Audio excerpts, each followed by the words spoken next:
Massive thank you as always to our top tier patron, Sarah Turner. It's Not Just In Your Head is hosted by psychotherapist Dr. Harriet Frudd, substance use disorder counsellor Ikoi Hiro, and myself, the editor and producer Liam Tate.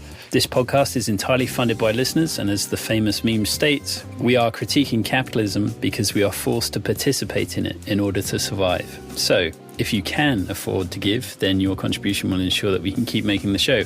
However, if you can't, then please just leave a review on your podcast platform of choice, tell your friends about us, and follow us on Twitter, Facebook, Instagram, TikTok, Reddit, or YouTube. Massive thank you as always to Elle for organising our monthly reading groups and episode discussions, which you, dear listener, can join in too. Just head over to our Eventbrite page, and the link is in the show notes. In the mental health field, too often, we've made it seem as if it's just in your head. The landlord can hijack the rent by 20%. That impacts people's mental health. Can't have a profit-driven mental health care system if we want our people to be connected and healthy. My name is Kristen Ghodsee. I am a professor of Russian and East European Studies and a member of the graduate group of anthropology at the University of Pennsylvania. And I have been teaching about various types of utopian experiments starting, sometime in the late 90s. So for over 20, almost 25 years. And this book is really a response to the readers and the feedback that I got in response to my earlier book, Why Women Have Better Sex Under Socialism and Other Arguments for Economic Independence, which initially came out in 2018 and then weirdly exploded in a way that I wasn't expecting. It's now got 15 foreign language translations, and it's been the topic of a lot of various discussions, and I've been traveling around the world and giving lectures. And in response to those lectures, I came to see that people are very much open-minded when it comes to critiques of capitalism, and when it comes to critiques of patriarchy, when it comes to the critiques of the way those two things interact with each other to influence our lives and inform and underpin structural forms of discrimination. But when you turn around and actually start to suggest alternatives, when you start to say, hey, what if we do things this way? Or what if we did things that way? People get really antsy, and they seem to have a kind of built-in aversion to any sort of solution that might be considered utopian or somehow beyond the regular political types of solutions that we have in society. So Everyday Utopia really came out of a moment when I was thinking, what if we could expand our imaginations and really think outside the box in ways that are really far outside of the mainstream, looking historically at different societies that have done things differently. And first of all, recognize that this would be a valuable exercise in trying to understand how we might better organize our private lives for the challenges that we face in the 21st century. But secondly, to really understand that there have been a certain sort of set of prescriptions that have been around for about 2,500 years and have instantiated themselves cross-culturally in really different types of places. And so this is my attempt to synthesize a big, long intellectual history of utopian visions for the private sphere. One of the things that impressed me was that I realized in my long education, I have a doctorate and a postdoc. The only utopias that were ever mentioned were in high school, and they all turned dystopic. Brave New World, Animal Farm in 1984. Why do you think, A, that people are so hesitant to think of alternatives? And I'm a therapist. Even therapists who see family disaster every day are hesitant to think of an alternative. Why? Yeah. So I think that's a question I really grappled with in the book. And there are a couple of parts to the answer. I think the first part of the answer is what is called in the psychological literature status quo bias, which is that people really don't like to feel regret. Regret and shame are very powerful emotions. And it turns out that if something bad happens as a result of an action that we took, something that we actually agentically did in our lives, we feel much more regret and shame about a bad outcome than we do about a bad outcome that comes from our inaction, from not doing anything. So in the first case, I think that people stay in terrible relationships, people remain in abusive family situations or in uncomfortable workplaces or all sorts of personal circumstances because they're afraid to make a decision to change things, because if they make a decision to change things and it works out worse than the status quo, they will feel much more regret and shame than they would if they just held the line and stuck it out. And even if things continue to be bad, they can't be blamed for an action that they took for which they later feel regret. So I think that status quo bias plays a big part of this. But the second part of the answer is very specifically to your recollections of high school and reading books like Brave New World or 1984 or Animal Farm. These days, younger children read a book called The Giver, which is similarly an attempt to build a utopian society that devolves into dystopia.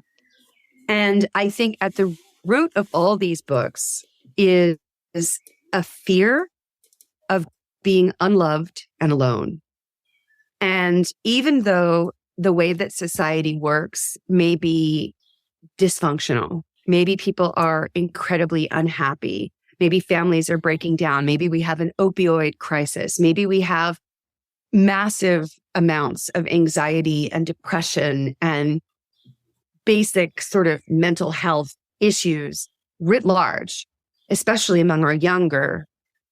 Again, if we try to change things, if we mess with some of these supposedly venerable institutions like the family, we have been taught, particularly in the 20th century, that any attempt to shake things up, any attempt to do things differently will end up in us feeling unloved and alone. And that is a really deep and profound fear.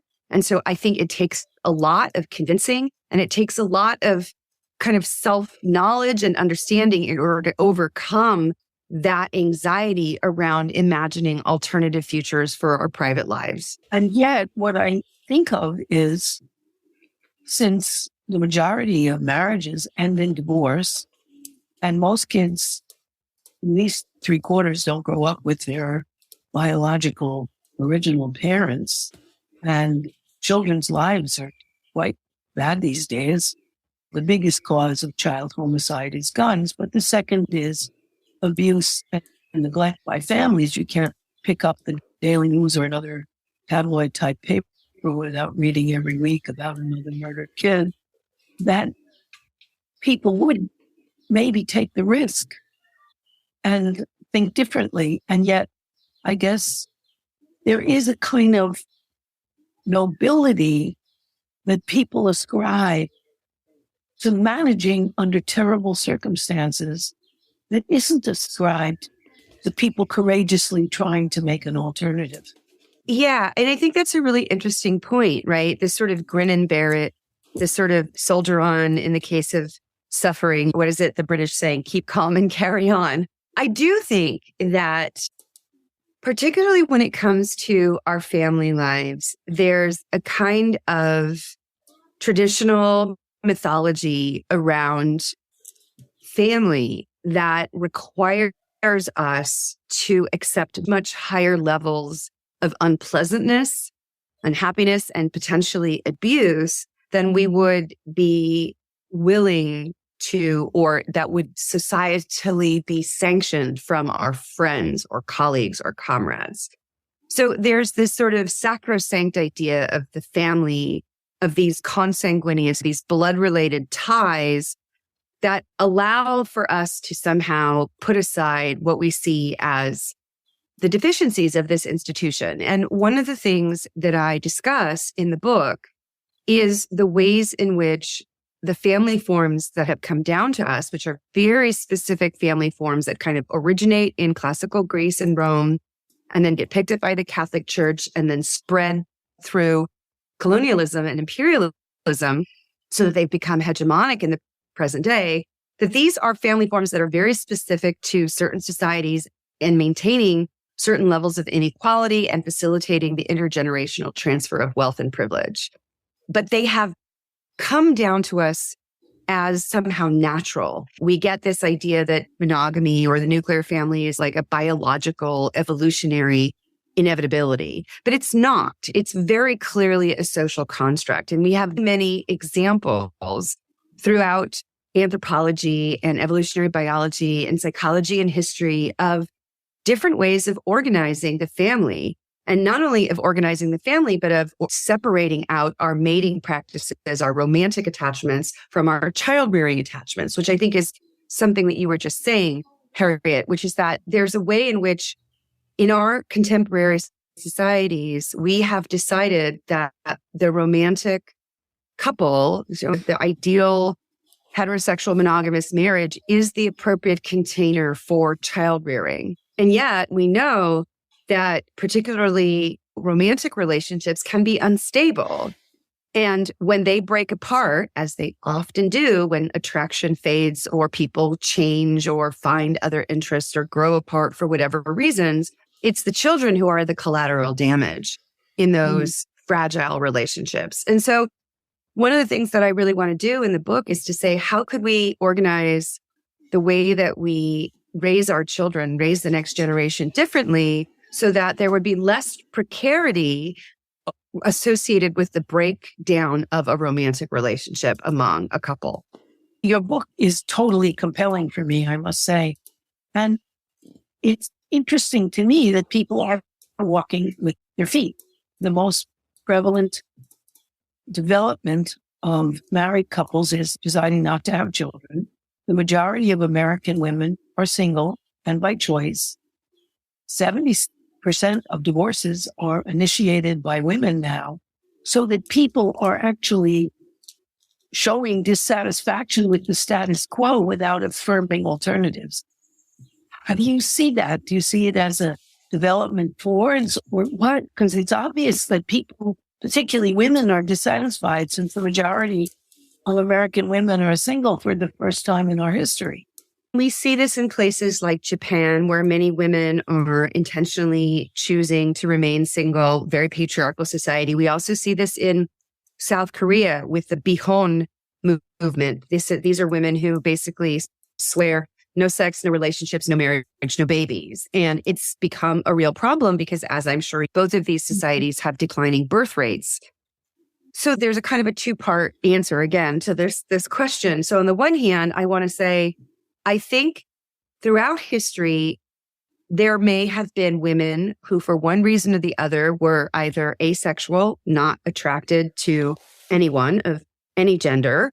You may have people who, for one reason or the other, decided to choose chastity or celibacy. And we know in the Middle Ages, obviously, there were lots of nuns. So there may be many among the population of contemporary women that we're speaking about who are just happier in platonic relationships with friends and foregoing romantic attachments. And those options weren't available to them in an earlier period of time because they could not economically support themselves without a father or a husband or a son contributing to their livelihoods.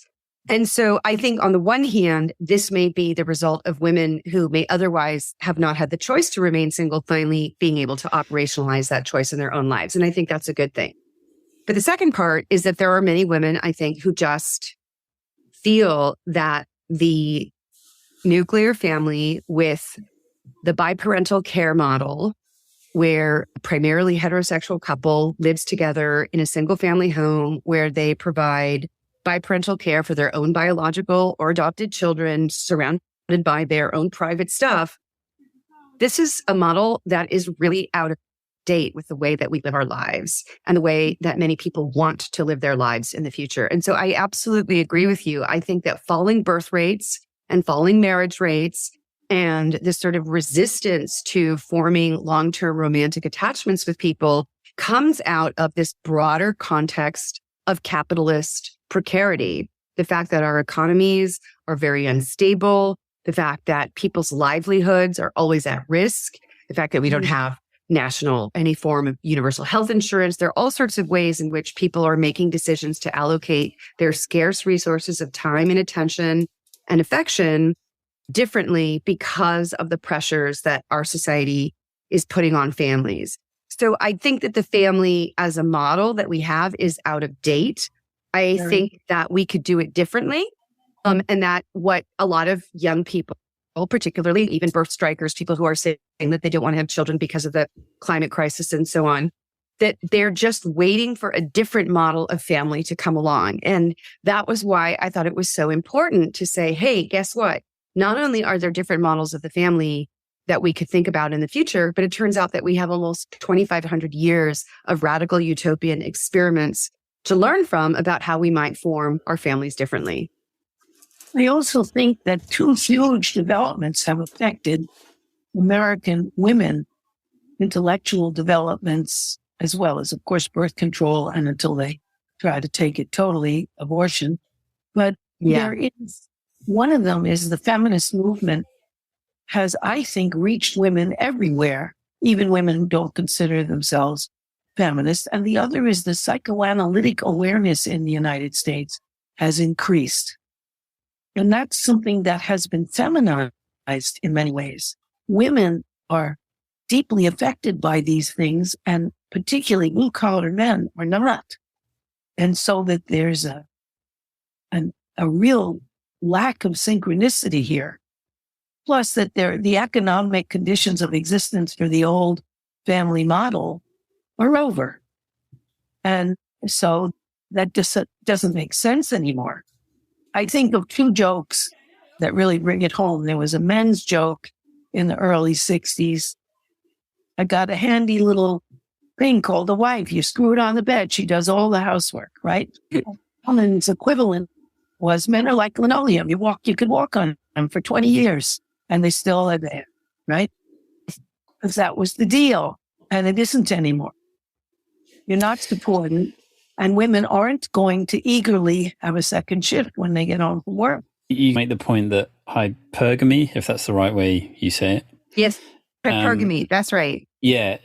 There's various characters on the right, Jordan Peterson, for example, who take that concept of a hierarchy of desirable mates or something like that and naturalize it and remove it of, to some degree, politics or economics, right? Like you make the great point, if you're going to remove social safety nets, then this thing is maybe going to occur.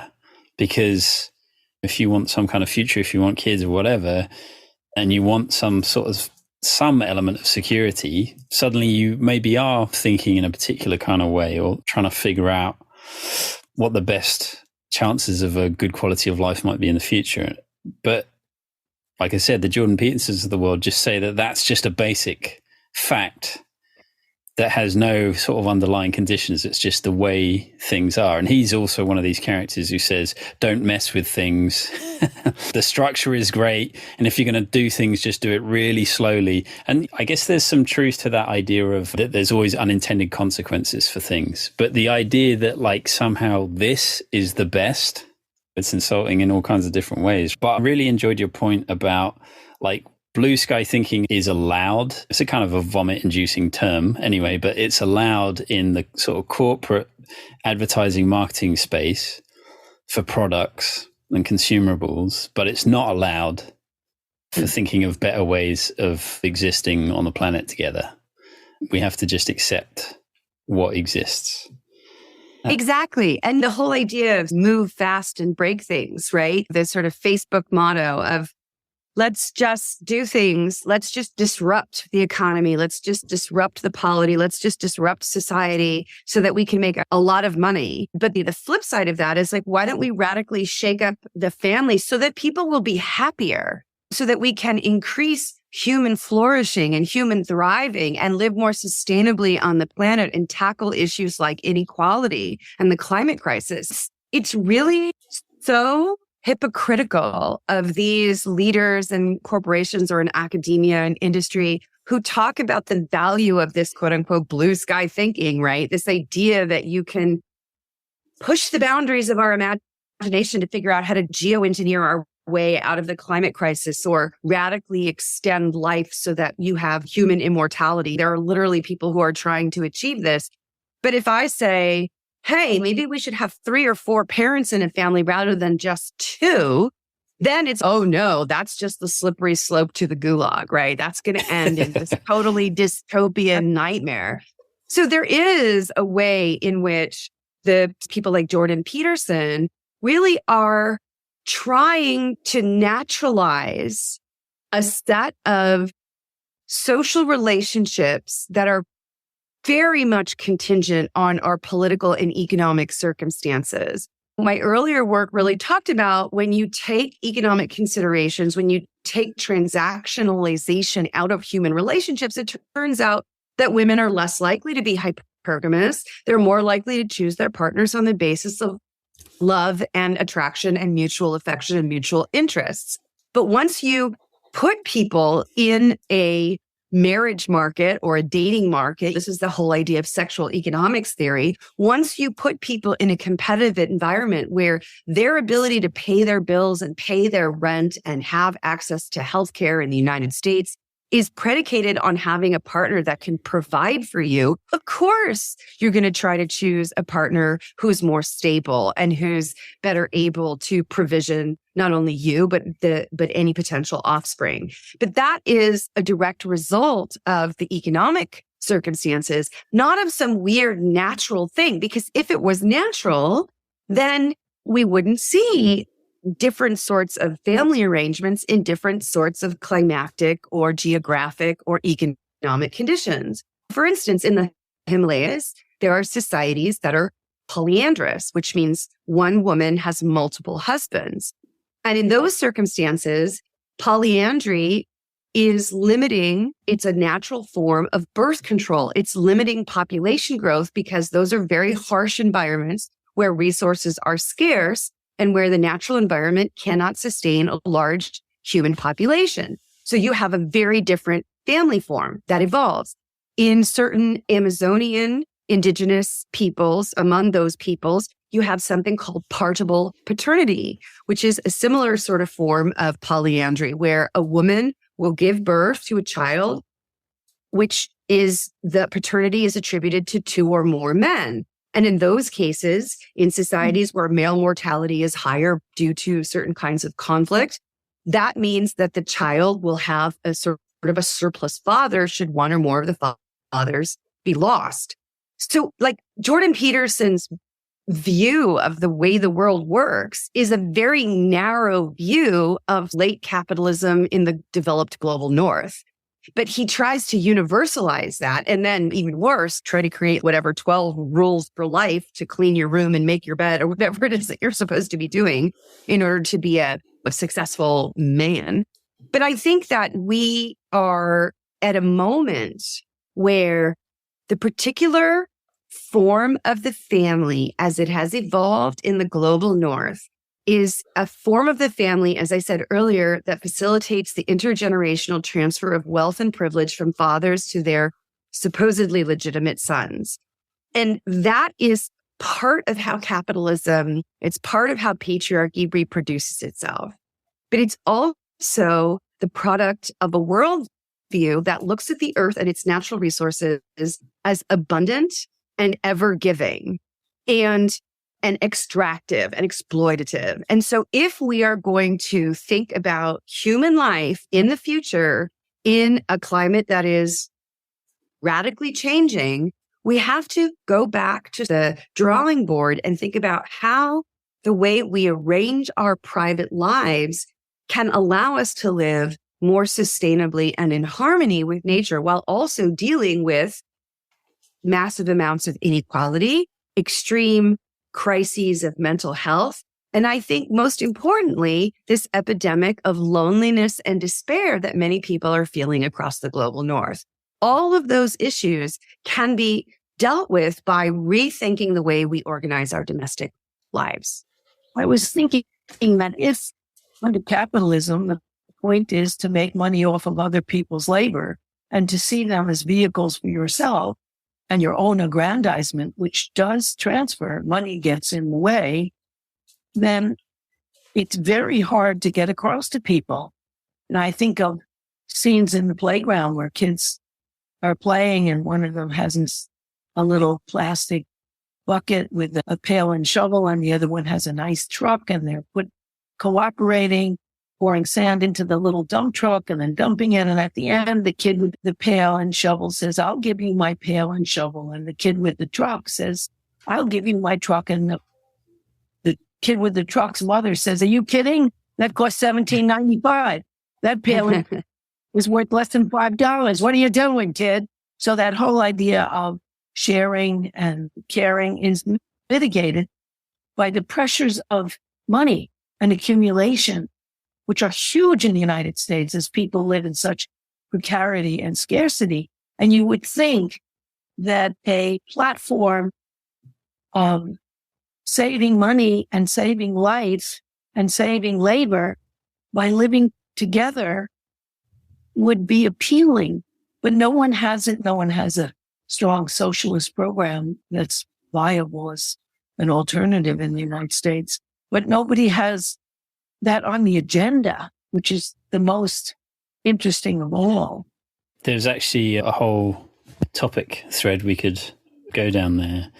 I'm just wondering about, so a couple of episodes ago, we recorded this episode. This guy had written a book, Red Enlightenment, which was about considering spirituality on the left, as it were, and why it's important. And then one of the key insights that came out of that was this idea of that you can't just ever get rid of a framework for understanding the world. It always has to be replaced by something else.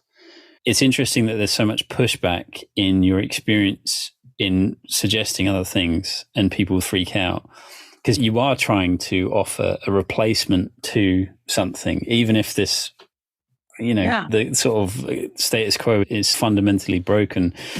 So the key thing here is ultimately, at least from my perspective, it's about persuasion, right? Like the thing that's always disturbing about people you don't agree with is how often persuasive they can be. Jordan Peterson has millions of people following him. So he's just a persuasive person, even if what he's saying doesn't, he's saying it like it's the truth, capital T truth.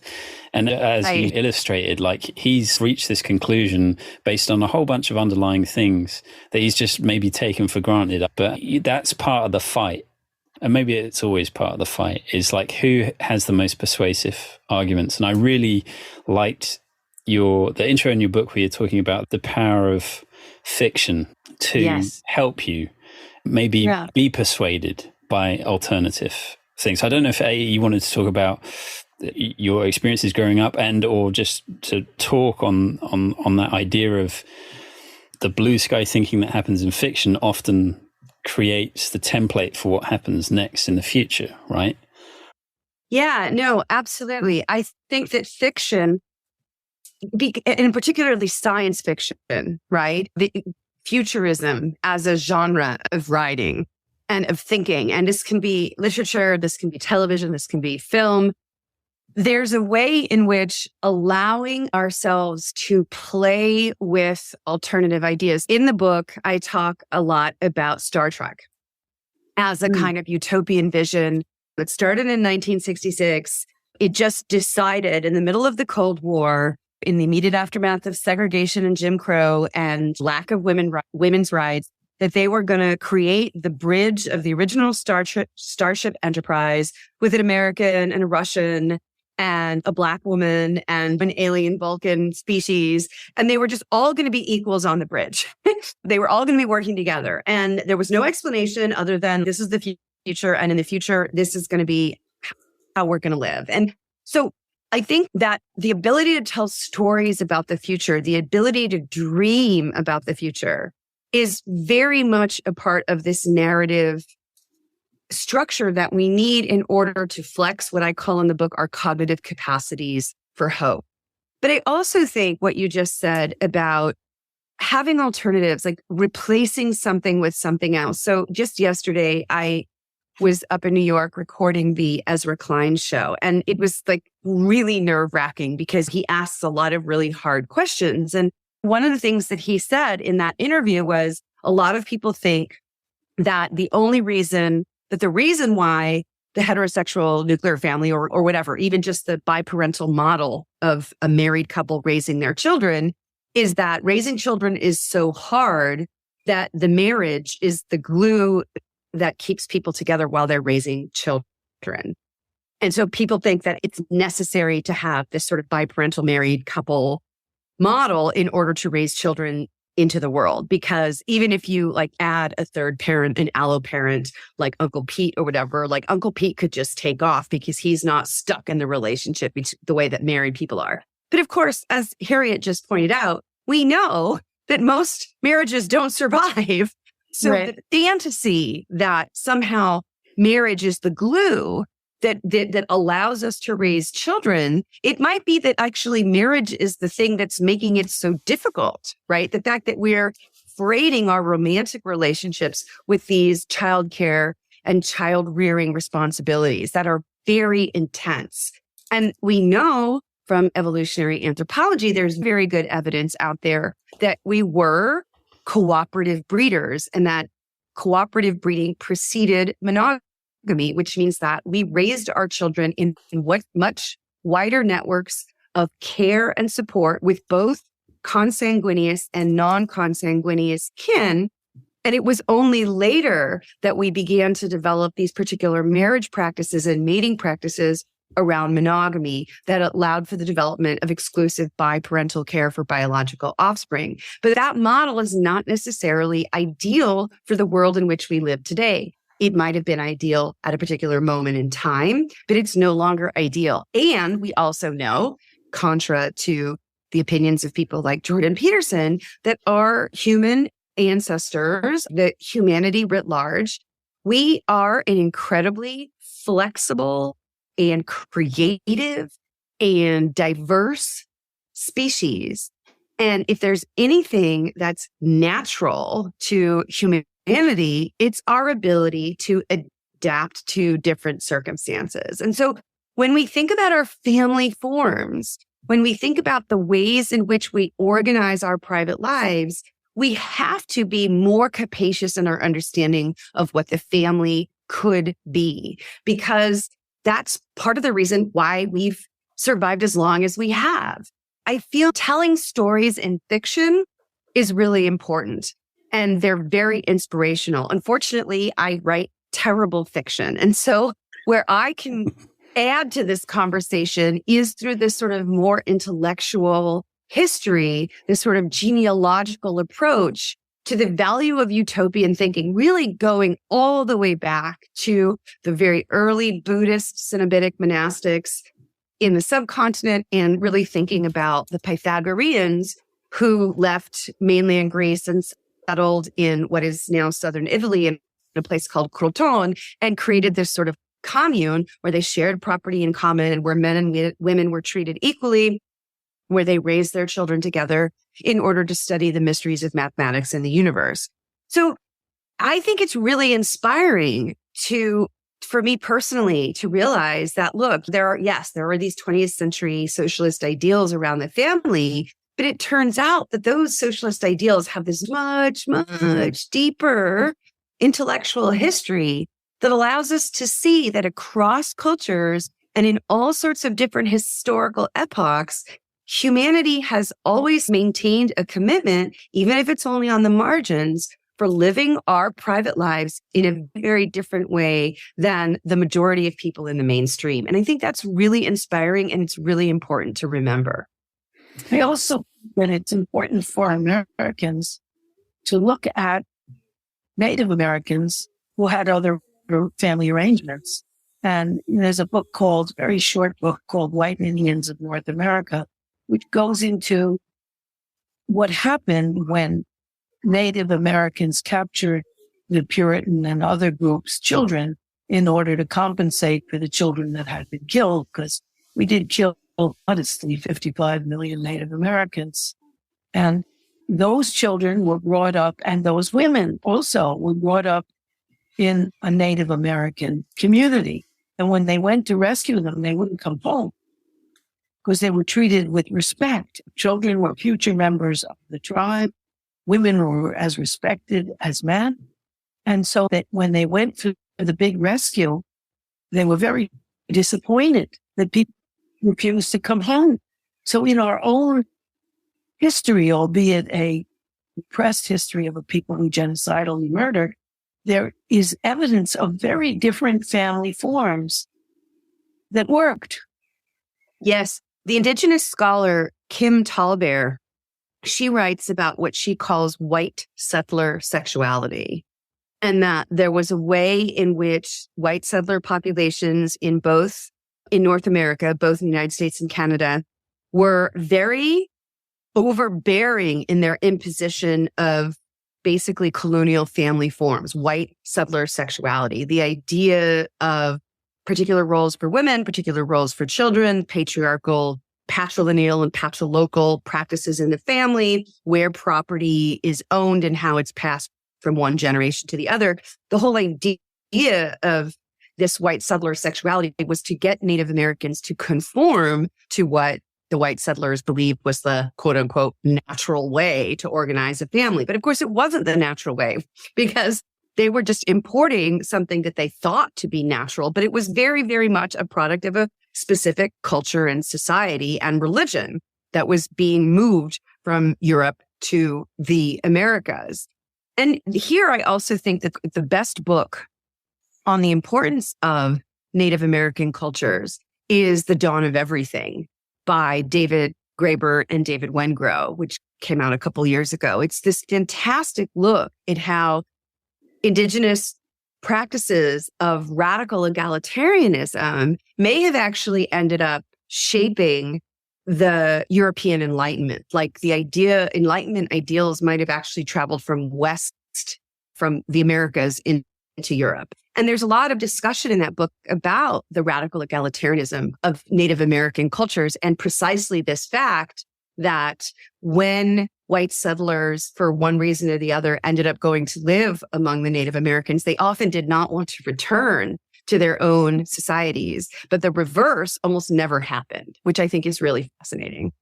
Enslavement of women is tied to the transfer of private property to one's own children, rather than shared property without ownership.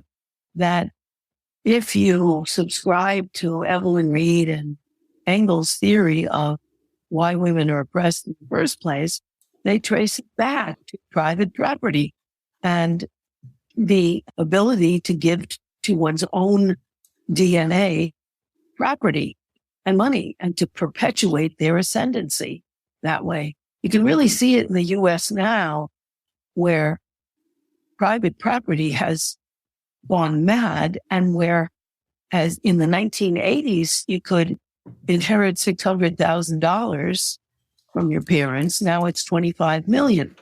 It's this sense of transferring property, which actually prevents people from starting out on anything like equal footing. That's why I think one of the most interesting things being proposed right now is by the French economist Thomas Piketty, who has this idea of the minimum inheritance. He wants to give every child born like a minimum sort of state-funded inheritance of like 150,000 euro, so that all children have a base from which they can launch their lives into what are vastly unequal societies. Now, he recognizes, of course, that some children are still going to get more, but through general taxation, this idea of a minimum inheritance is really going to chip away at a lot of this sort of intergenerational transfer of wealth and privilege, because it's not just about wealth and privilege, right? It's also about parental attention and affection. The children of the wealthy, they just get a lot more affective resources, not only from their parents, but also from hired nannies and au pairs and cooks and cleaners and all the other kind of staff that are often associated with wealthier families. Children are raised in a much more loving environment of multiple caring adults than poor children are, many of whom have maybe a single mother who's working full time, and they're really struggling to balance work and life and give the kinds of affective resources to transfer the attention and affection and love that's necessary to raise a young child. So there's this incredible inequality in not only the transfer of resources in terms of money and material wealth and sort of privileges and access to certain kinds of social capital and cultural capital, but it's also really, I think, a transfer of affective resources as well that we don't talk about. There are a lot of children, I would say a lot of young people in our society today that are really starved for affection and attention and love and validation. And I think that when we see these Cygnus studies that have been done on loneliness, one would think that it's actually elderly people in the United States who are the most lonely. But study after study has shown that it's actually younger people that are the most isolated and the most despairing of that social isolation. And so there's a way in which the family form, as I said, that we've inherited, what Kim Tallbear calls this white settler sexuality, which is this particular model of the family around patrilineal and patrilocal practices, whereby you have a primarily heterosexual couple that is married, that does exclusive biparental care for their biological offspring in a single family home surrounded by their own stuff. That's the model that we think of as the ideal. That model is really crumbling, and it's already crumbling. But what we haven't done is what I think Liam was trying to suggest in his comment is we haven't been able to offer a viable alternative. And part of that has to do with the resistance of, I think, conservatives in this country who completely freak out when you try to talk about replacing the nuclear family. Right. But it also comes, as I said earlier, from many of us who have a fear that if we shake up this model, we might all end up unloved and alone. And nobody wants to be unloved and alone. And so we stick with this particular vision of the family and the obligations that come with it, because if we tried to expand our networks, our lateral relationships to increase the communities that give us support and love and affection and validation, maybe they'll be less stable and then we'll just end up alone. That's why people stick with the status quo. And I think that we have to, as intellectuals, as scholars, as activists, as parents, as friends, as comrades, we have to present a positive vision of an alternative. We have to be out there saying, yes, these are ways of living in the world that have worked before and they can work again. And humans are flexible and adaptable, and we could actually live much more joyous, thriving, connected, supported lives if we were willing to back away from this outdated family form, which just isn't serving our needs anymore. I think also we have to realize that whatever reforms, I don't know whether it's Piketty or Piketty, whatever, I think that's a great idea of his, but I also know that in American society as it is, whatever reforms you try to make, the wealthy are not there. If their wealth is not perpetuated, they'll undo it. They're still working on undoing the whole New Deal now with the help of the Supreme Court. And Althusser had a theory which I think helps us understand, which is the family itself, as well as families, authoritarian religions, and authoritarian education teach people the lines of dominance and submission and teach them to police themselves from the inside if they don't want to submit to the status quo, but rather to rebel, to create something else. And so we'd have to address that aspect of child rearing in an isolated family where you have to obey these people to survive. And you learn the lines of dominance and submission that you are to submit, and then take that on the road that we have to help people see, which they can sometimes in revolutionary times, that that's not necessary, that there are other authorities like your own thoughts and other people with whom you could create a better world. And how to do that is really important. Yeah. I think in some ways, France is a model of that right now, where those 4 million people went out into the street to protest the pension change that would deprive people of the pension they counted on and postpone it for a couple of years, particularly women who take some time out to raise children, even though France supports them from that. Those years are not adding to their retirement. And so it's particularly painful for them. But that, I think, one reason they're able to do that is that they have excellent childcare of the kind, Kristen, that you recommended, where the care workers are paid like school teachers, and there's a master's degree and an assistant and somebody with an associate degree in every classroom and a pediatric nurse in all the daycares, and where you can have your child completely taken care of, 97% do, starting at 3, and where before that you can put your child in daycare for $1 an hour. And there's also after-school programs and summer programs that are economically feasible. So kids grow up with an aid cohort who they get to count on, rather than just the authorities of whom they are afraid and who they have to watch and obey to survive. That groupness, which is another benefit of childcare, people seeing each other as a group to count on. So I think that would also help getting the childcare component that you so articulately advocate in place, as it isn't here. Yeah, I spent an entire chapter in the book really making the argument for a variety of different collective forms of childcare, with the recognition that collective sleeping was a failure. From what we know, that model didn't work out very well for the children, but everything up to collective sleeping, right? Like really thinking about children as being collectively raised by a group of people. You know, on the one hand, there's the sort of socialist policy recommendation where the state should provide a kind of universal childcare that is either subsidized very heavily or completely free.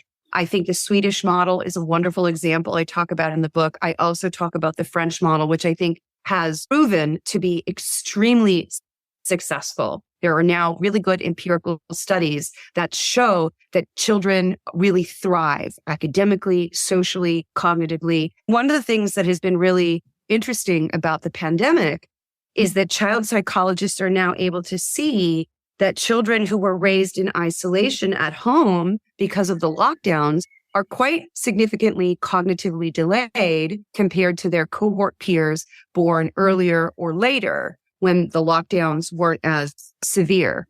So we know that children thrive in an environment of lots of people, of lots of loving, caring adults. But one of the things that I want to say in the book is that, as you mentioned, Harriet, in the United States, the possibility of a universal subsidized or free childcare is going to be a really big fight.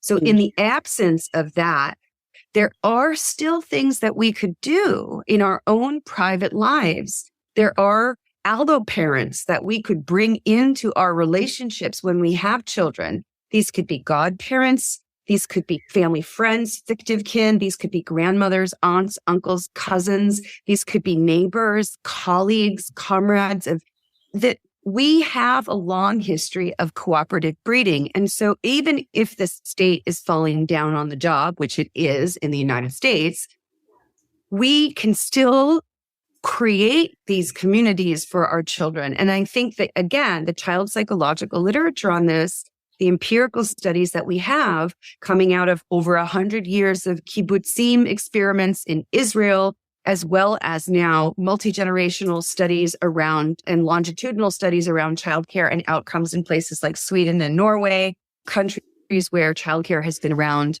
in a really serious subsidized state level way for at least 20 or 30 years, we're seeing that it benefits mothers, it benefits children, it benefits society. I think, Liam, you wanted to jump in there on something. Yeah, I guess it may be a way to tie up the hour.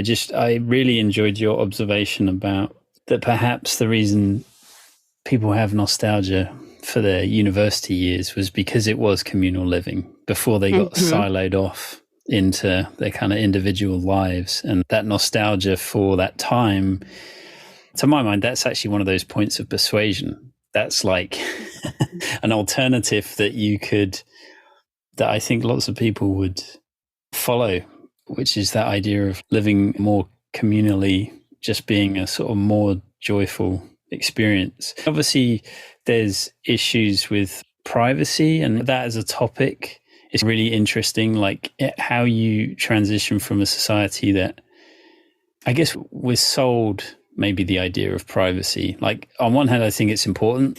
There's a reason there's a lock on the bathroom door, right? There's an instinctive need for privacy, right? But it's like, and the bedroom door. Yeah. And it's like where those boundaries are, it's a whole other maybe conversation. But clearly with the loneliness epidemic, the communal living is like a really straightforward response to that. The blessing in the United States, they're expensive. What single people can get small apartments with a big communal area and meals served and so on. And when I was little, my grandmother was younger than her husband, and he died, and she took over his law practice and lived in the All-Cut Hotel, where everybody had a little apartment, but there was a big dining room downstairs, and they had housekeeping come and clean up your little apartment. And it was perfect for her. She lived there as a single woman for 30 years. And that kind of apartment for single people are often very expensive, but they're much sought after in San Francisco because people don't want to manage everything alone. It's too much. Exactly. And I think we do see this move to co-living, and certainly Danish experiments around co-housing. I think Liam's point is a really well taken one, is that we need to find the appropriate balance between privacy and community. And we have been sold a particular ideal that privacy is something that for which we should pay a premium. It is a status symbol. So when you have lots of money, you go out and you buy a really big house with lots of land around it, and preferably a gate with a long driveway. And so nobody can come near your space. But in fact, in the face of this loneliness epidemic, but also in the face of the climate crisis, not everybody can have that kind of a mansion, right? Not everybody can have that kind of a dwelling if we're going to give that to everybody on the earth. So we need to find ways to live more sustainably, not to mention the fact that our appliances have 10-year planned obsolescence. And so we're just throwing refrigerators and washers and dryers and various things into landfill every 10 years because we're buying them and using them individually rather than using things more communally. But I think that, look, I'm a writer. I need a room of my own. A room of one's own is a really important thing. I like having a lock on the bathroom door. And I can certainly understand wanting to have my own sleeping space. But outside of your small kind of private space, which can exist within a larger communal house. I was up in upstate New York in January at the Oneida Mansion. And it was really interesting to see how this was like a big family of 300 people. They were group married. So all men, all women were married to each other, and they raised their children in common. But they all still had very small private rooms to themselves. So that if you wanted to retreat and you wanted to go read, or you wanted to sleep, or you just wanted some privacy, you could have it. But then the rest of the community were these beautifully architecturally imagined communal spaces where there was a theater in the house. There was a beautiful library. There were these big communal kitchen spaces. There were big communal areas to eat. What you were saying with the hotel, there have been these other models. Humans have lived in the past in longhouses. We have this long history of the kibbutzim in Israel. We know that we can and have for many millennia even lived communally. If we look at the history of Cenobitic monastics, either monks or nuns, the whole ideal of monastic living, of cloistered living, is communal living. The rule of Saint Benedict which was written in 530 AD, is precisely a document that explains how a group of people can live together in harmony. And we can look at Buddhist monastics, we could look at Hindu ashrams or Jains, we can look at all different sorts of ways of contemporary, for instance, eco-villages in Europe, places like Tamara in southern Portugal. You have places like intentional communities like Twin Oaks in rural Virginia. There are all of these pockets around our societies where people are living this other way. I like to think of them as like the other 1%. So we have the 1% of the economic elite, Yes. and we have the 1% of people who decide that they're going to take their time and energy and resources and commit to living with a group of other people, and they're going to prioritize community over privacy. Because even though society and capitalism tells us that privacy is a scarce good for which we should pay a premium, we know the downstream effects of that are loneliness and isolation and despair. The other one is abuse. People are more likely to be abused in isolated settings. Exactly. Right. And we saw that during the pandemic, right? There was what the UN women called the shadow pandemic of domestic violence when people were stuck at home.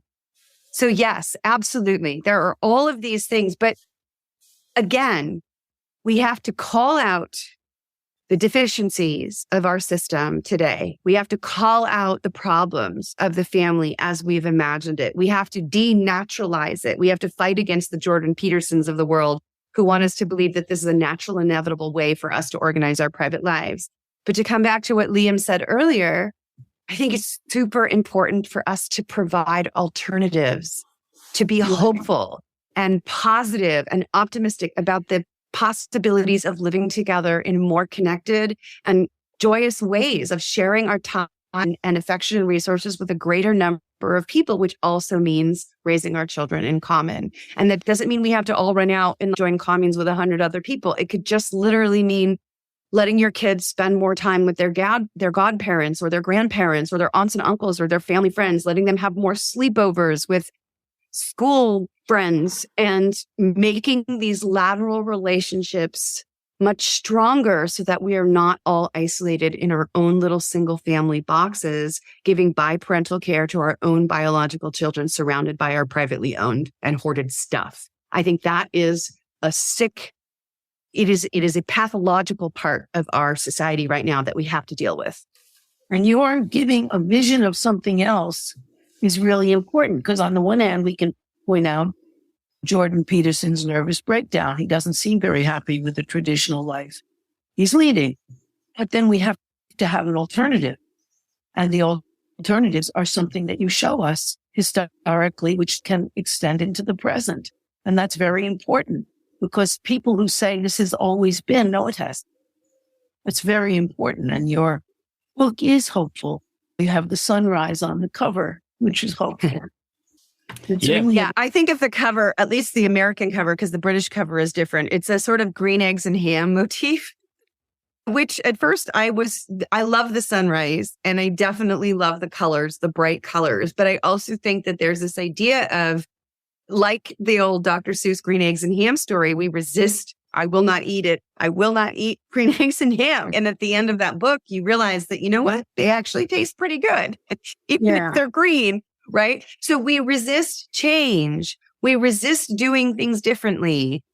And it's again, psychologists call this status quo bias. We have to recognize that in ourselves. But I do think that many of us stay in an unhappy relationship with the present because we're afraid of taking a step into the future. And one of the things that gives us courage to make those steps into the future is understanding this deeper history of alternatives. And that's what my book is trying to do. Massive thank you as always to our VIP patrons: Rebecca Johns, Bruce Rogers Vaughan, Alexander Lashley, Sheena Belmas, Seamus O'Connell, Alex Placito, Alexandra McCormick, Wig Shaker, Elizabeth McKechnie, J. Daniel Richer, Fontaine, Hartley Wilmoth, and Sean Venado. By the way, listeners, if you have enjoyed anything you've heard Harriet say in this program, you will definitely enjoy Capitalism Hits Home, which is a solo program that Harriet does through Democracy at Work, which is a worker-owned cooperative that produces other great programs such as Economic Update with Richard Wolff and the Anti-Capitalist Chronicles with David Harvey. I can't recommend enough that everyone also listen to Capitalism Hits Home if you enjoy It's Not Just